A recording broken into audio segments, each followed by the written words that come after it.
কোটা সংস্কার আন্দোলন ঘিরে সহিংসতার পর রাজধানীর প্রবেশপথ সাভারে কড়াকড়ি অবস্থানে দেখা গেছে আইন শৃঙ্খলা রক্ষাকারী বাহিনীর সদস্যদের। রাজধানীতে প্রবেশ করতেই মুখোমুখি হতে হচ্ছে কড়া তল্লাশির। কোটা সংস্কার আন্দোলনকে ঘিরে সাভারের আমিনবাজারে অর্থাৎ ঢাকার প্রবেশ মুখে কড়াকড়ি নিরাপত্তা ব্যবস্থা নেওয়া হয়েছে। বসেছে পুলিশের চেকপোস্ট।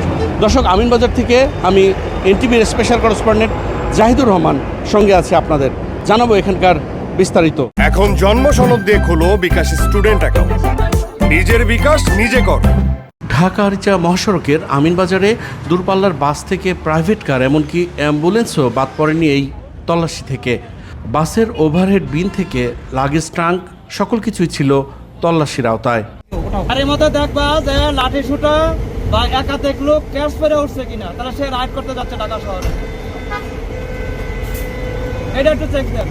যাত্রীদের ব্যাগ খুঁটিয়ে খুঁটিয়ে তল্লাশি করতে দেখা গেছে পুলিশ কর্মকর্তাদের। পুরুষ থেকে নারী যাত্রী নির্বিশেষে সকলকেই মুখোমুখি হতে হয়েছে এই তল্লাশি কার্যক্রমের, যার নেতৃত্বে ছিলেন সাভার মডেল থানার আমিনবাজার পুলিশ ফাঁড়ির ইনচার্জ এসআই হারুনুর রশিদ।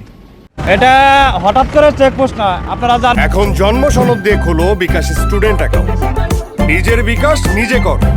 এটা নিয়মিত চেকপোস্টের অংশ বিশেষ, কারণ আপনারা সকলে অবগত আছেন যে ঢাকা শহর থেকে সারা বাংলাদেশে কোটা আন্দোলন হচ্ছে। আমাদের এখানে মেন উদ্দেশ্য হচ্ছে যে দুষ্কৃতিকারীরা, নাশকতাকারীরা লাঠি শুটা নেওয়া বা কোনো নাশকতামূলক কর্মকাণ্ড ঘটানোর জন্য তো কোনো কিছু নেওয়া যাতে না ঢুকতে পারে, এগুলো বিষয়ে আমরা দেখভাল করতেছি ঊর্ধ্বতন কর্তৃপক্ষের নির্দেশ। ফায়দা হচ্ছে ওই যে বললাম, দল বেঁধে গাড়ি বোঝা যাতে লাঠি শুটা নেওয়া যাইতে না পারে, বিস্ফোরক দ্রব্য নেওয়া যাইতে না পারে। যেহেতু ঢাকা শহরের ইন আউট, এখান থেকে অনেক কিছু ঢোকার সম্ভাবনা আছে, এটা যাতে না হয় এটাই আমরা গাড়িগুলো চেক করতেছি। পুলিশের এই তৎপরতার কারণে ঢাকার প্রবেশ পথেই তৈরি হয় যানবাহনের জট।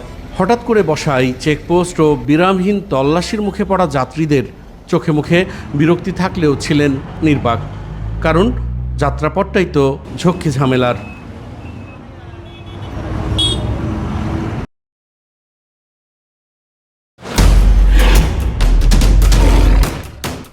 মাসুদ চেয়ারম্যান চাপলে কি হয় জানোস না? এমন মায়ের মারুম কুত্তার মতো খালি সাইড পারবি। তুই যদি আমার বউ আস, তুই হবি রাজরানী আর আমার বউ টুনি বিবি তোর বান্দি। আমার সংসারটা কেন ভাঙতে সময় না? নিজের জামাই আটকা রাখতে পারেন না? কেমন বউ আপনি? কেলেঙ্কারির আর কি বাকি আছে? বদনাম তো শৈলেই লাগছে। আপনার প্রথম বউ কি আত্মহত্যা করছিল নাকি আপনি মারছেন?